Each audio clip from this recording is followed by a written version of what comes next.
Bismillah ar-Rahman ar-Rahim. Alhamdulillah wa salatu wa salamu ala Rasulullah. We continue reading from Imam Al-Ghazali's The 99 Beautiful Names of God Al-Maqsad Al-Asna في شرح أسماء الله الحسنى, translated by David Borel and Nazih Bahar. We have reached number 51. This is page 123. Al-Shahid. Imam Ghazali rahimahullah said, Al-Shahid, translated here as the universal witness.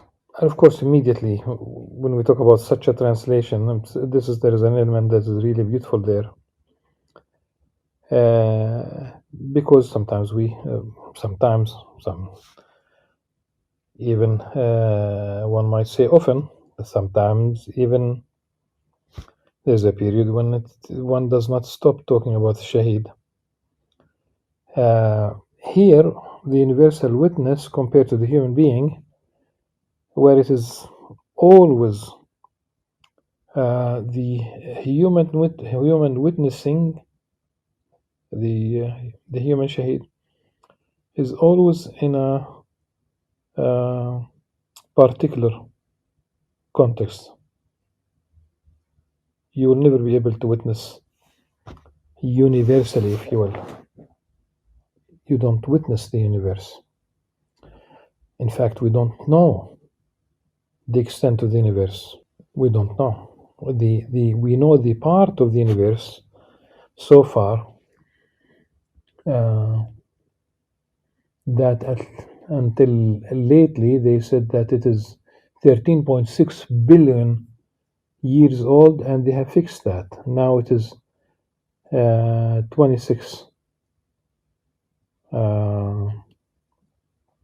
26 billion, 26 point something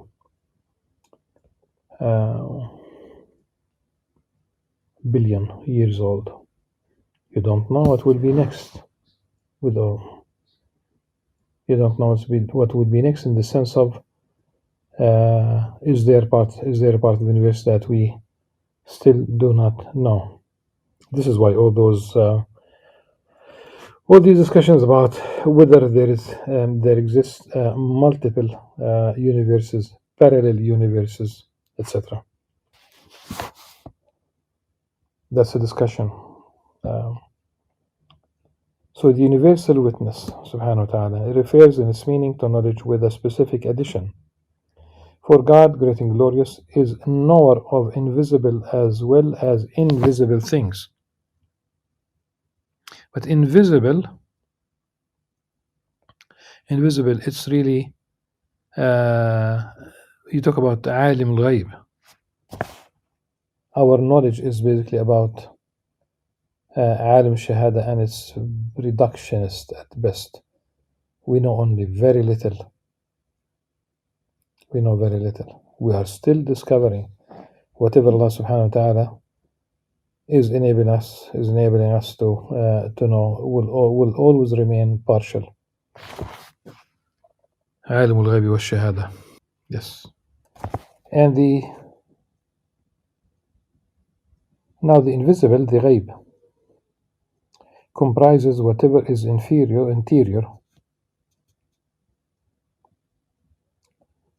and the visible, shahada, whatever is external. And this is what is seen. In fact, if we go back to the Quranic context of عالم الغيب والشهادة,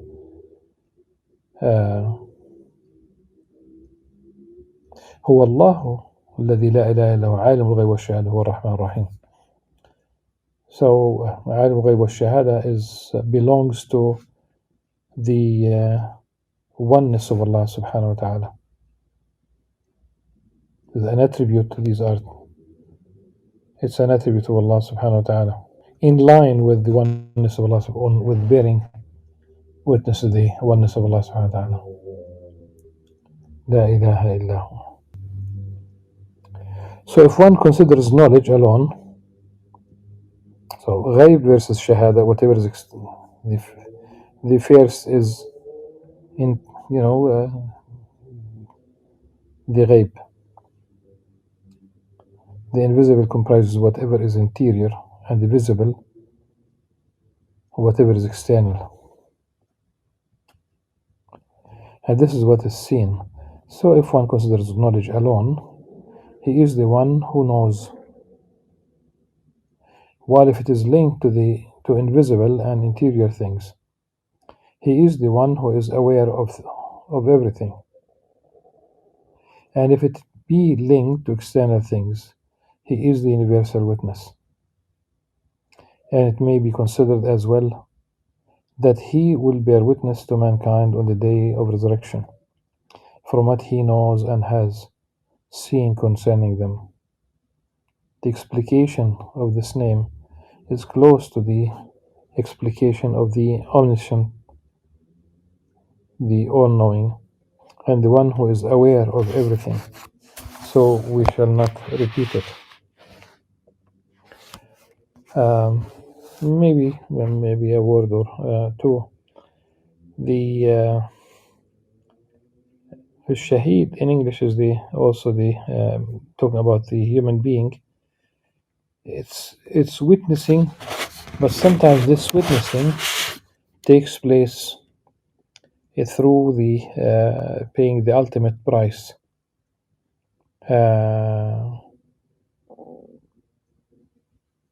With one's life. And this is exactly the etymology of so shaheed is the same etymology of the word martyr in the original Greek. It's about witnessing. So sometimes people who witness for the religion, they are met with the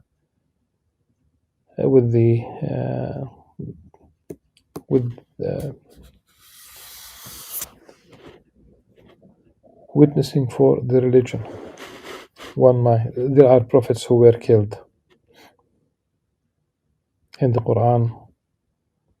The children of Israel, the Quranic construct, of course, they did kill some of the prophets, and that's the ultimate witness. So shaheed is witnessing. He's a witness in that sense. The higher the witnessing, it seems, the higher the price. There are those who do not want to witness.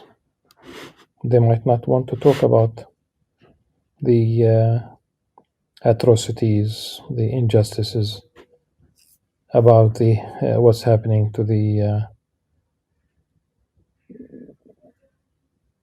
meek, to the weak, to the oppressed, and not only Muslims. There's still plenty of oppression around the world, and we need to have one voice, one moral voice for all. That's really important.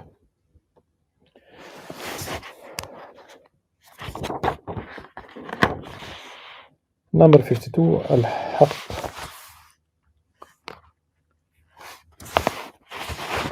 The truth is the one who is the antithesis of falsehood.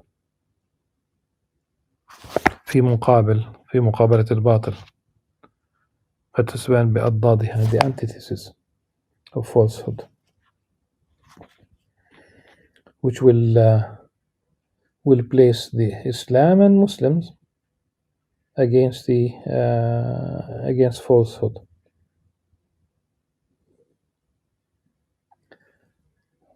Of course, it's the Greek gods are myths, the creation of. This is why we talk about mythology. And there's a Greek god who is the god of time, Kronos. And as if he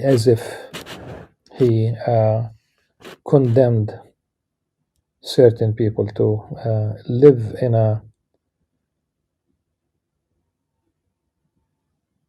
throughout their lives, throughout their history, they live only in the paradigm of one day, the paradigm of April 1st. and it's not a joke. They cannot, but of course, it doesn't mean that they don't have the freedom to choose something else. They do. But as if they live in that perpetual mode of lying, and you lie, lie, lie until they think that they are creating truth this way. It is sad. Falsehood is a sad state of human, not all, of course, of human beings. That's very sad. Falsehood, rather than subscribing to truth, haqq. In fact, all this talk, they say they talk about, they create false fake news, okay? Fake news versus truth. You need truth plus justice, so that you will get peace. Truth is definitely is sacrificed. Practically, there is no talk about justice, and they still would like to reach peace, which is also security. It doesn't work. It doesn't work like this. All these conferences about security, peace, jumping over truth and justice. Al-Haq, the truth, is the one who is the antithesis of falsehood, as things may become evident by their opposites. Now, everything of which one is aware may be absolutely false, absolutely true, or true in one respect and false in another. Whatever is impossible in itself is absolutely false, while that which is necessary in itself is absolutely true, and whatever is possible in itself and necessary by another is true in one respect and false in another. For this last has no existence in itself, and so is false, yet acquires existence from the side of what is other than it. So it is an existent in this respect. That acquired existence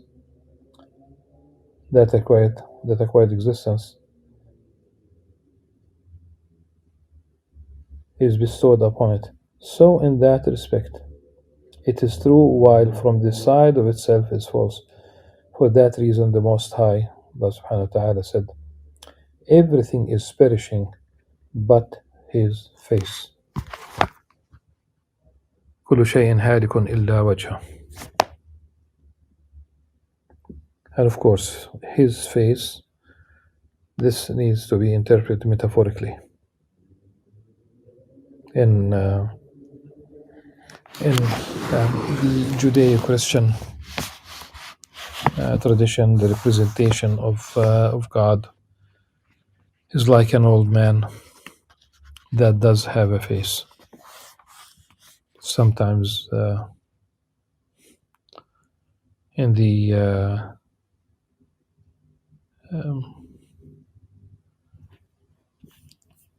Counter-Reformation, massive paintings in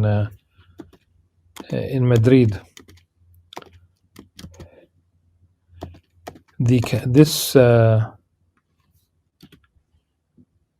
One of these massive paintings depicted in the Prado Museum depicted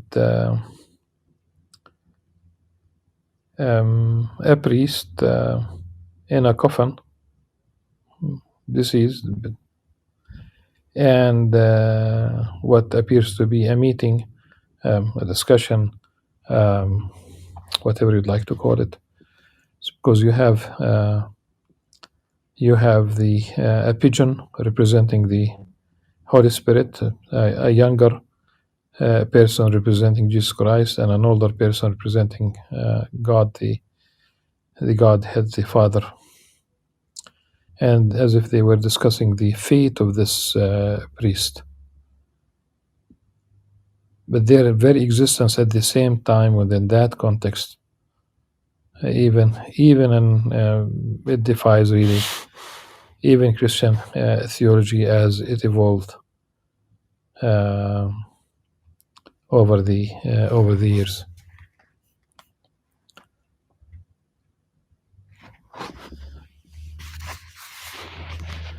No faces in no human physio.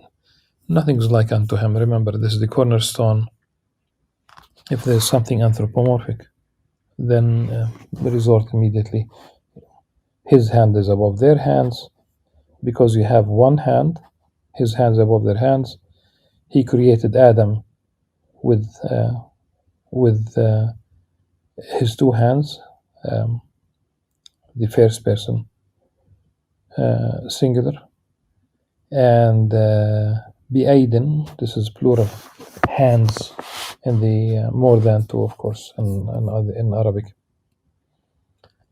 about the creation of the universe, before mentioning the expansion, the continuous expansion of the universe.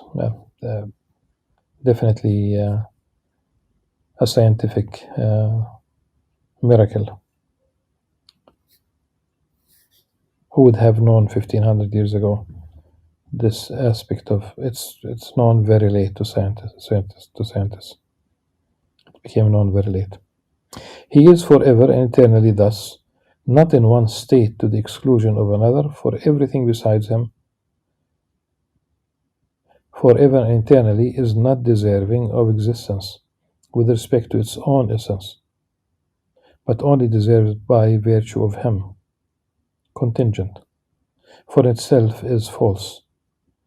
It is true only in virtue of what is other than it.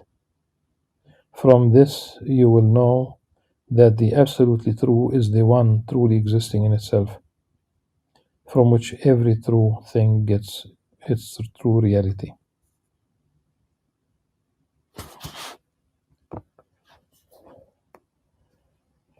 It may also be said about the judgment, by which reason asserts that something exists that is true in the measure that it corresponds to the thing. Considered in itself, the judgment may be said to exist, but considered in relation to the reason, which understands it in its intentional role, it is said to be true. Therefore, the existent most deserving of being called true is God the Most High.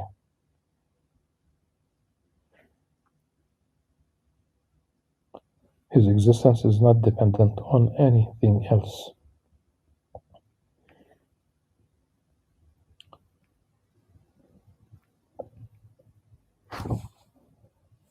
And the knowledge which most deserves to be called true is the knowledge of God, great and glorious. For it is true in itself, that is, it corresponds to what is known forever and eternally. Moreover, it corresponds through itself and not through something else, not like knowledge derived from another existing thing, for that obtains only so long as the other exists, and should it become nothing, the belief about it will be false. So that belief, as well, is not true by virtue of the essence of the thing believed, since that very thing does not exist by virtue of itself, but by virtue of another. And this may also be applied to assertions, as one speaks of a true or false assertion. And so far as that is concerned, the most true assertion is your saying there is no God but God. For it is correct forever and eternally by virtue of itself, and not by virtue of another.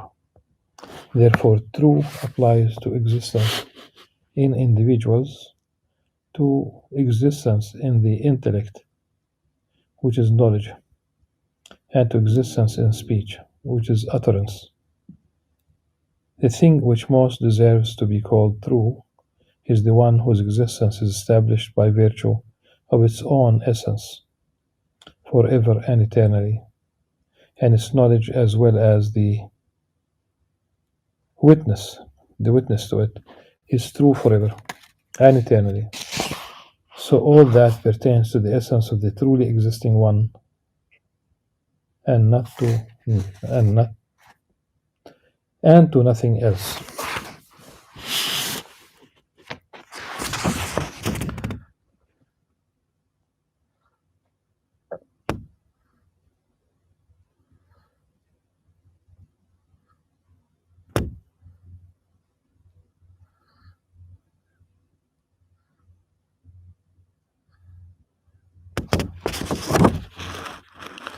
تنبيه counsel.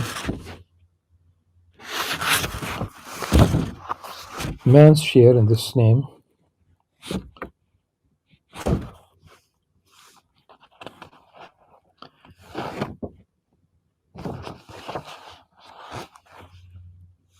الحق, the truth, lies in seeing himself as false.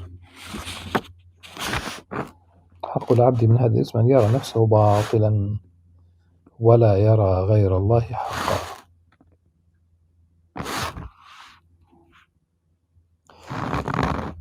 So man's share in this name lies in seeing himself as false, باطل, and not seeing anything other than God, great and glorious, as true. For if a man is true, he is not true in himself, but true in God.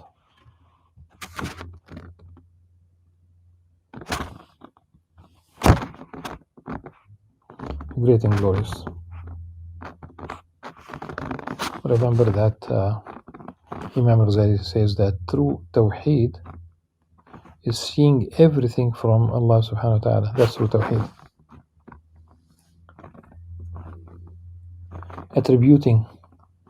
Attributing things to oneself is problematic.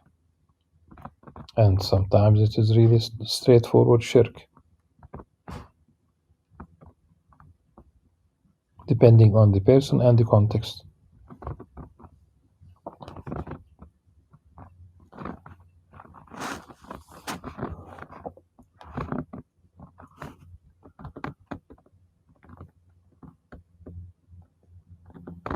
Indeed, he would be nothing had the truth not created him. Created him and practically everything about him. This is when Qarun was asked about the source of his wealth. Tremendous wealth. He attributed that wealth to himself. Zero. He did not even. There's nothing about Allah subhanahu wa ta'ala, about God being the source of that. Absolutely nothing. He said, إِنَّمَا أُوتِيتُ عَلَى عِلْمٍ عِنْدِي. There was once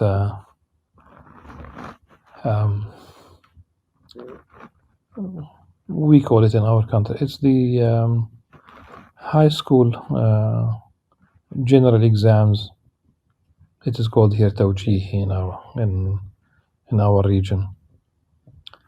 And that's the end of 12th grade, and usually we have exams conducted by the Ministry of Education.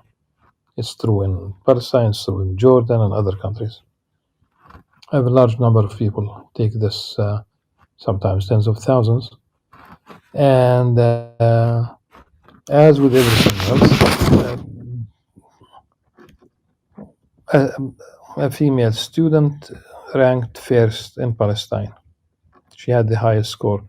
Usually it's 99.9, 99.8, 99, something like that. And I would say that there is an inflation of grades, but that's not the topic right now. At any rate, she was interviewed, which is typical. How did you achieve this? How did you study? What was your routine? How was your typical day? Something like that. How did you achieve this?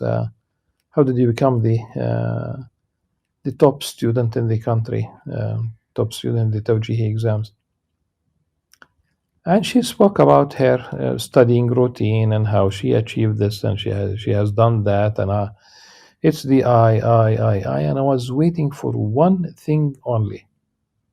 I was waiting for, not that she would, she was devoid of that, but I'm talking about the talk, the interview, and I was waiting for her to say, I ranked first with the grace of Allah subhanahu wa ta'ala. It's a gift from Allah subhanahu wa ta'ala.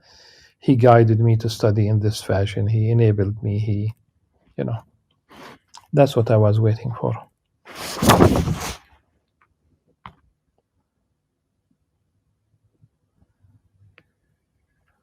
So he would be nothing had the truth not created him. Al-Haq. So the one who said, I am the truth,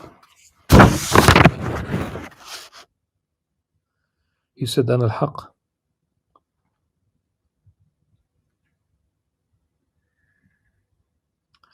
And this you basically, so the one who said, I am the truth, was wrong unless it be taken according to one of two interpretations.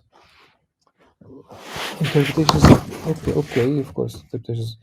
But really, since the Arabic uses ta'wil بأحد تأويلين, okay?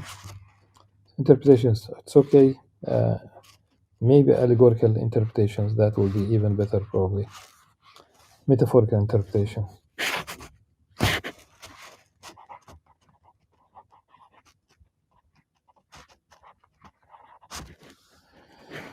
The first of which being that he means he exists by virtue of the truth. But this interpretation is far-fetched because the statement does not communicate it, and because that would hardly be proper only to him, since everything besides the truth exists by virtue of the truth.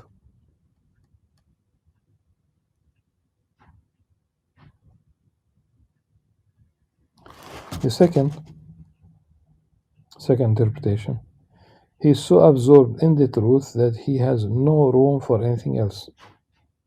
One may say of what takes over the totality of a thing and absorbs it, that one is it.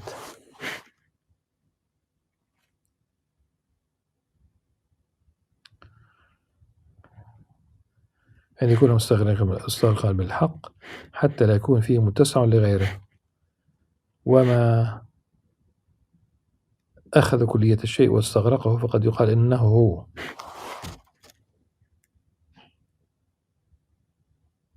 And then there is some poetry is mentioned.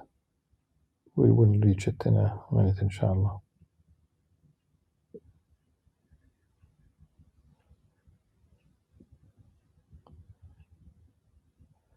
So one may say of what takes over the totality of a thing, absorbs it, that one is it. As the poet says, I am whom I desire, and he whom I desire is I. And by that, he means that he is absorbed in it. Istighraq. Among Sufi groups, the name of God, the Most High, which most often flows from their lips in their statements and during states of prayer, is Al-Haq.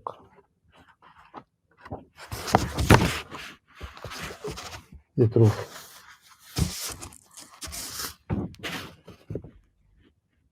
In the measure that they attain to experience of self-annihilation with regard to their own essence. It's to stop noticing yourself. This is the fana of the Sufis.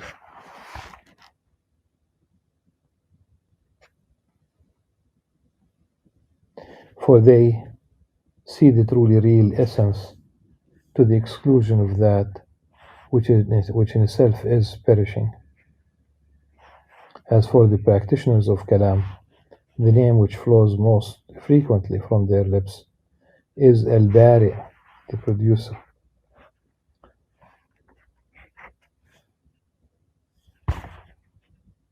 which has the same meaning as Al-Khaliq, the creator. Since they are still at the level of reasoning to God by way of his actions, most men see everything but him. So they cite what they see as witness for him. And these are the ones addressed by the saying of the Most High, have they not considered the domain of the heavens and the earth, and what things God has created? أولم ينظروا في ملكوت السماوات والأرض وما خلق الله من شيء. God has created. Yes. Yet the righteous, صديقون, do not see anything but him. So they cite him as witness for himself. And so they are the ones addressed by the saying of the Most High. Does not thy Lord suffice, since he is witness over all things? Bala, indeed. أولم يكفي بربك أنه على كل شيء شهيد. And this is forever and ever, eternally.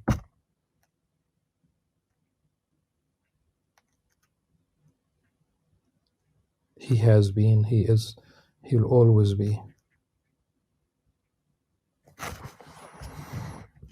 And that's why we say God is my witness. This statement would be true even if all 8 billion people on earth today become conscientious and they declare that statement, God is my witness. That will be true for all of them at the same time. For God is omniscient, God is omnipotent.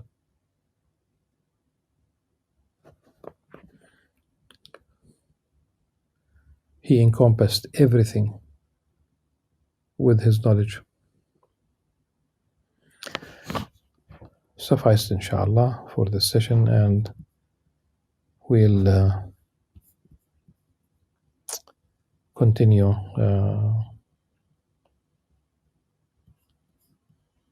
in the next one بإذن Azza wa Jal.